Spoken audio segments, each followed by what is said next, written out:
हमारा चैनल सतरंगी कहानियाँ।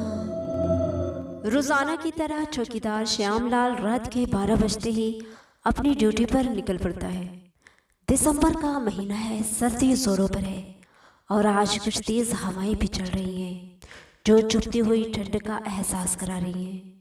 श्यामलाल रोजाना की तरह व्यासनगर सेक्टर 2 की गलियों में अपनी साइकिल पर हाथ में डंडा लिए पहरेदारी पर निकल पड़ा। वह खुद से ही बातें करता है, आज तो ठंड कुछ ज्यादा ही है। मन तो है कि सिर्फ सेक्टर 2 की पहरेदारी खत्म करके घर चला जाऊं, पर क्या करूं, ड्यूटी में बेईमानी करना मेरे उसूल के खिलाफ है। चाहे ठंड कितनी भी हो, अपनी ड्यूटी पूरी करके ही जाऊंगा। श्यामलाल एक ईमानदार और बहादुर चौकीदार है। वो 12 वर्षों से चौकीदारी कर रहा है। उम्र है 55 साल, पर जज्बा 25 साल युवा से कम नहीं। व्यासनगर में वो सिर्फ एक हफ्ते से चौकीदारी कर रहा है। इस एक हफ्ते में ही उसने लोगों के दिल में जगह बना ली। इसको देखते हुए ठेकेदार ने उसको व्यासनगर के सभी 6 सेक्टर की पहरेदारी का जिम्मा सौंपा है। वैसे अभी तक वो सिर्फ 2-3 सेक्टर की ही पहरेदारी कर रहा था। आज उसे 4 नए सेक्टरों की भी पहरेदारी करनी थी।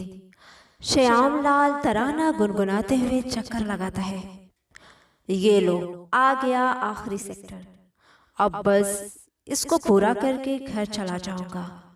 अरे बाप रे, इस सेक्टर में तो काफी अंधेरा है, शायद स्ट्रीट लाइट खराब पड़ी है। कल ठेकेदार साहब से कह के इसे सही करवा दूंगा। रात के लगभग 3 बज चुके थे। वह सेक्टर 6 की भी पहरेदारी लगभग पूरी कर चुका था। सेक्टर 6 के आखिरी इलाके में पहुंचा तो काफी थक चुका था। उसने एक पार्क के पास साइकिल रोकी और सुस्ताने के लिए वहां थोड़ी देर बैठ गया। चलो, आज की ड्यूटी पूरी हुई। अब घर जाकर गरम गरम चाय पीकर घोड़े बेच कर सोऊंगा।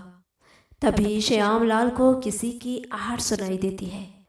वो टार्च जलाकर देखता है कि कौन इतनी सर्द रात में बाहर घूम रहा है। अरे भाई, कौन है वहां पर इतनी रात को? टार्च की रोशनी में उसने देखा कि उस शख्स ने काला कोट, सर पर हैट और हाथ में ब्रीफ केस ले रखा था। देखने में मुसाफिर लगता था। उम्र 40 से ज्यादा नहीं होगी। वो श्यामलाल की तरफ तेजी से आया और बोला, अरे भैया जी, मैं अल्बर्ट यहाँ सेक्टर 7 में रहता हूँ। बाहर से आया था, रात की ट्रेन थी, अभी घर पहुँचा ही था कि देखा घर की चाबी जेब में नहीं है। ट्रेन से उतरने से पहले मैंने अच्छे से चेक किया था, चाबी मेरे पास ही थी, पता नहीं कहाँ चली गई। उसी को तलाश करते करते यहाँ तक आ गया। ये कौन सा सेक्टर है भाई साहब? वह हाफते हुए बोला, अरे भाई, आराम से सांस लो अच्छे से। क्या बताया तुमने? कहाँ रहते हो? जी, मैं सेक्टर 7 में रहता हूँ। यहाँ के आप चौकीदार हो? आज पहली बार देखा है। क्या सेक्टर 7? मैं तो एक हफ्ते से चौकीदारी कर रहा हूँ यहाँ। मुझे तो यही बताया गया यहाँ सिर्फ 6 ही सेक्टर हैं। ये 7वां कहाँ से आ गया भाई साहब? जी भैया जी, इस कॉलोनी में तो 7 सेक्टर ही हैं। और क्या ये 6 सेक्टर है? ये काफी बदला बदला लग रहा है। खैर, अभी मुझे मदद चाहिए। आप मेरी मदद कर सकते हैं चाबी ढूंढने में? मुझे शक है कि चाबी इसी कॉलोनी में आने के बाद गुम हुई है। अच्छा चलो ढूंढते हैं। वैसे तुम स्टेशन से पैदल आए थे? नहीं भैया जी, टैक्सी करके चौराहे तक पहुंचा और पास के चर्च में प्रार्थना करने चला गया। ओ, याद आया, शायद चर्च में ही छोड़ दी चाबी। तो फिर चलो चर्च में चलते हैं। वैसे इस कॉलोनी में तो कोई चर्च नहीं है। तुम किस चर्च की बात कर रहे हो? अल्बर्टो से चर्च ले जाता है। क्या बात है, इतना बड़ा चर्च! मैं तो यहाँ पहली बार देख रहा हूँ। श्यामलाल हैरत से बोला, पहले क्यों नजर नहीं आया? मैं तो इधर बहुत बार आ चुका हूँ। अरे भैया जी, ये इस नगर का सबसे पुराना चर्च है। श्यामलाल हैरत से चर्च देख रहा था। हो सकता है मेरी नजर ना पड़ी हो। खैर छोड़ो, आइए चाबी ढूंढते हैं। दोनों अंदर जाकर चाबी ढूंढते हैं। थोड़े ही समय में श्यामलाल को चाबी मिल जाती है। ये देखो अल्बर्ट भाई, ये तुम्हारी चाबी है। अरे हाँ, शुक्रिया भाई साहब, मदद के लिए शुक्रिया की कोई बात नहीं है, ये तो मेरा फर्ज है। चलो अब मैं अपने घर को निकलता हूँ, श्यामलाल बोला। अरे नहीं भाई साहब, आपने मेरी मदद की है, चलिए मेरे घर चलिए, दोनों गरम गरम कॉफ़ी पीते हैं। और अब तो कुछ घंटों में सुबह भी हो जाएगी, मेरे ही घर आराम कर लीजिएगा। शुक्रिया अल्बर्ट भाई, कॉफ़ी कभी फिर पी लेंगे, अभी मुझे घर जाने की अनुमति दे दें। श्यामलाल ने काफ़ी मना किया, लेकिन अल्बर्ट के आगे हार माननी पड़ी। वो राज़ी हो गया। अच्छा ठीक है भैया, चलो, लेकिन कॉफ़ी नहीं, गरम गरम चाय पिलाना। हाँ हाँ, क्यों नहीं, चलिए। दोनों घर में पहुंचकर गरम गरम चाय पीते हुए बातें करने लगते हैं। बातों ही बातों में सुबह के 5 बज गए, लेकिन अंधेरा उतना ही घना था क्योंकि सर्दी का मौसम था। ठीक है भाई साहब, अब इजाज़त दो, आप भी आराम करो, ये खातिरदारी हमेशा याद रहेगी, वरना भला इस बूढ़े चौकीदार की कद्र कौन करता है आजकल।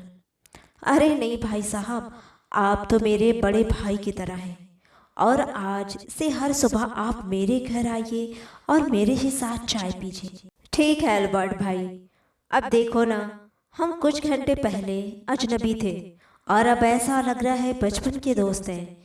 श्याम अल्बर्ट से विदा लेता है।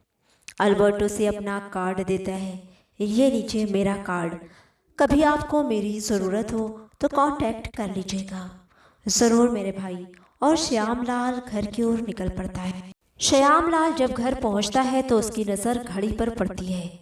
घड़ी में 3:15 हो रहे थे, जबकि जब वो अल्बर्ट के घर से निकल रहा था तब घड़ी में 5 बज गए थे। ये कैसे हो सकता है? वो हैरत से बोलता है, मैं जब वहाँ से निकला था तो 5 बज रहे थे। उसने अपनी कलाई घड़ी में देखा, उसमें भी 3:15 हो रहे थे। लगता है ना सोने की वजह से ऐसा हो रहा है, लेकिन इतना बड़ा नजरों का धोखा। उसे अच्छे से याद था जब वो वहाँ से निकला तो 5 बज रहे थे और घर तक पहुँचने में 15 मिनट लगेंगे। फिर ये 3:15 कैसे? खैर वो सोचते सोचते सो गया। सुबह 9 बजे वो ठेकेदार से मिलने जाता है। आओ आओ श्यामलाल, सुनाओ कैसी रही कल रात की ड्यूटी? जी साहब, कल की ड्यूटी तो यादगार रही। वैसे आपने तो मुझे बताया था कि व्यासनगर में सिर्फ 6 सेक्टर हैं, 7वें के बारे में नहीं बताया। क्या कह रहे हो श्यामलाल, 7वां सेक्टर? यहाँ तो सिर्फ 6 ही सेक्टर हैं। अरे साहब, मैं उस 7वें सेक्टर की बात कर रहा जो 6वें सेक्टर के पार्क से थोड़ा आगे ही बना है। मैं कल अल्बर्ट से मिला जो बाहर रहता है, उसके घर भी गया, चाय वगैरह भी पी, और वहाँ पर एक बहुत बड़ा चर्च भी है। अरे श्यामलाल, कौन अल्बर्ट? कौन सा चर्च? यहाँ आसपास कोई चर्च नहीं। तुम पागल तो नहीं हो गए? मैं सच कह रहा हूँ, नहीं यकीन तो चलकर देख ले साहब। श्यामलाल ठेकेदार को 7वां सेक्टर दिखाने ले जाता है। साहब, इस पार्क के आगे की गली में थोड़ा आगे जाकर सेक्टर 7 शुरू हो जाता है। क्या मजाक कर रहे हो? इस गली के आगे तो जंगल शुरू हो जाता है। दोनों उस गली की तरफ बढ़ते हैं। वहां देखकर श्याम अचंभे में आ जाता है। वहां तो एक वीरान जंगल था, दूर दूर तक कोई बस्ती नहीं। ये देख लो श्याम, कहाँ है सेक्टर 7? अरे साहब, मैं रात यहाँ आया था, अल्बर्ट से भी मिला था। ये देखें, उसने अपना कार्ड भी दिया था। उसने एक कार्ड ठेकेदार को दिखाया। Albert D'Souza, sector number 7, Johnson colony, Arastupur 34600। ये कैसा अजीब सा पता है। हमारे शहर में जॉनसन नाम की कोई कॉलोनी नहीं है, ना अरस्तुपुर कोई शहर है आसपास। ये तुम्हें कहाँ से मिला? साहब जी, बताया तो अल्बर्ट ने दिया था, बोला भी था कि ज़रूरत हो तो कांटेक्ट करना। अच्छा, मैं कॉल करता हूँ, देखो कौन है ये व्यक्ति। ठेकेदार साहब ने कॉल लगाया, लेकिन कॉल नहीं लगी। उन्होंने कई बार ट्राई किया लेकिन संपर्क नहीं हुआ। श्यामलाल, ये नंबर तो संपर्क क्षेत्र से बाहर बता रहा है। श्यामलाल हैरत ज़दा खड़ा था। कल रात श्यामलाल किससे मिला था? आखिर कौन था वो शख्स? और कार्ड पे जो पता था वो कहाँ का था? इस तरह के हजारों अनसुलझे रहस्य हमारी दुनिया के लिए आज भी एक रहस्य ही है। उम्मीद है आज की कहानी आप लोगों को पसंद आई होगी। मिलूंगी कल एक नई कहानी के साथ, तब तक के लिए खुदा हाफिज।